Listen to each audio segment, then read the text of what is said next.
MT setup MT chain লাগাইছি। তো অনেক ব্রেন খাটায় মডিফাই করে লাগানো লাগছে।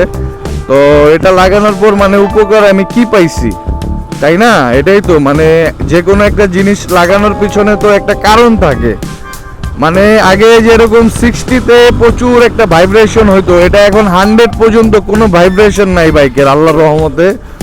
আর ইনিশিয়াল পাওয়ারটা আমার ভাই টপ স্পিড দরকার নাই, যেহেতু এটা একটা ছোট গাড়ি, এটা কোনো স্পোর্টস সেগমেন্টের গাড়ি না, এটা একদম নেকেড কমিউটার বাইক বলা চলে। তো ইনিশিয়াল পাওয়ারটা আমি বেশ ভালো পাইছি। তো আপনাদের ইনিশিয়াল পাওয়ারটা আমি দেখাইতেছি যে ইনিশিয়াল কিরকম পাওয়ার পাইছি। তো দেখি একটু ফাঁকা রোড পাই কি না। যদি ফাঁকা রোড পাই আমি ইনিশিয়াল পাওয়ারটা আপনাদের দেখাচ্ছি। এই যে আমি টান দিলাম, আপনারা ইনিশিয়াল পাওয়ারটা দেখেন। মানে এখানে তো প্রচুর ভিড় টিট, কি বলবো, ট্রাই করতেছি। মানে ইনিশিয়াল পাওয়ারটা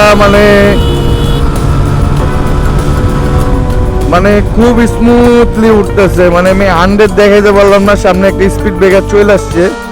তো রিস্ক নিব না, দেখি সম্ভব হয় কিনা। মানে 100 আমি দেখেন ইজিলি উঠা যাইতেছে কোনো ভাইব্রেশন ছাড়াই। ইনিশিয়াল পাওয়ার খুবই ভালো উঠতেছে, অলরেডি 80 প্লাস। আবার আমি স্পিড ব্রেকারের সম্মুখীন হয়েছি। তো আরেকটা ট্রাই করা যাইতে পারে। মানে কি বলবো, মানে এটার মনে করেন যে আপনার টপে পাবেন না, বা 0 থেকে 100 পর্যন্ত আপনি মানে ব্যাপক রকমের একটা রেডি পিক আপ পাবেন। আর এটা আমি করছি আমার নিজের ওয়ার্কশপ থেকে, এক্সপার্ট মোটর থেকে। তো দেখি মানে 100 উঠতে এটার কতটুকু সময় লাগে। ভাইব্রেশন তো একদমই নাই, যেহেতু এমটি চেন স্পকেট লাগাইছি মডিফাই কইরা। আর মডিফাইটা কিভাবে করছি এবং ইভেন আপনাদের প্র্যাকটিক্যালি আমি দেখাই দিছি যে 52 দাঁত পিছনে, সামনে 14 দাঁত। আর স্টক অবস্থায় এমটি ইয়ামাহা কোম্পানি এইভাবেই ওদের স্টকই পিছনে 52 দেওয়া, সামনে 14 দেওয়া। তো সেই পারপাসে লাগাইছি। আর কিভাবে মডিফাই করছি, কোথা থেকে মডিফাই করছি, সেই বিস্তারিত আমি বলতেছি। বাট ভাইব্রেশন একদম কমে গেছে। আপনার মনে করেন যে ইনিশিয়াল রেডি পিক আপটা প্রচুর পরিমাণে বেড়ে গেছে।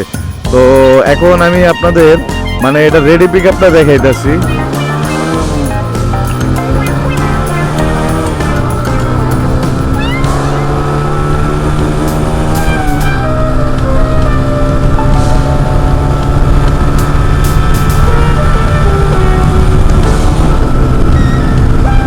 তো 93 অলরেডি অ্যাচিভ করে ফেলছে। 97, 98, 100 ক্লোজ। তো আমার ভাই এই ছোট বাইকে 100-এর উপরে যাওয়ার ইচ্ছা নাই, কারণ আমার এটা তো স্পোর্টস বাইক না ভাই, আমি 100-এর উপরে যে যাব। তো আমার ইনিশিয়াল যে পাওয়ারটা রেডি পিক আপটা দরকার ছিল সেটা আলহামদুলিল্লাহ হইছে। তো এটা করতে মডিফাই করা লাগছে, লেদে ওয়ার্কশপে কাজ করা লাগছে। তো যারা আরটিআর 2V এমটির চেইন স্পকেট সেট বলেন ইনস্টল করতে চান, তাহলে সরাসরি আমাদের এক্সপার্ট মোটর লোকেশনে আমাদের ফেসবুক পেজ আছে। তো ফেসবুক পেজে যোগাযোগ করতে পারেন বা ইউটিউবে কমেন্ট করতে পারেন।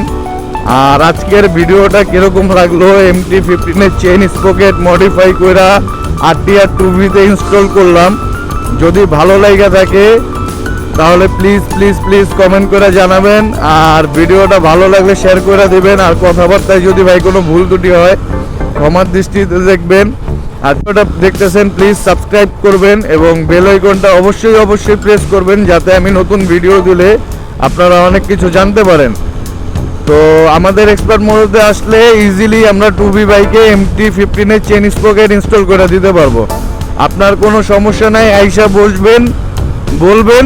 আমাদের অনেক মানে আমার শপে অনেক স্পেশালিস্ট, কি বলবো, অনেক অভিজ্ঞ টেকনিশিয়ান আছে। তো ওরা খুব ইজিলি এটা ইনস্টল করে দেবে। যেহেতু আমি 2V বাইকটা কিনছি, এখন এটা নিয়ে মানে যা করা যায় বা যা করতে পারি সব আপনাদের দেখাবো।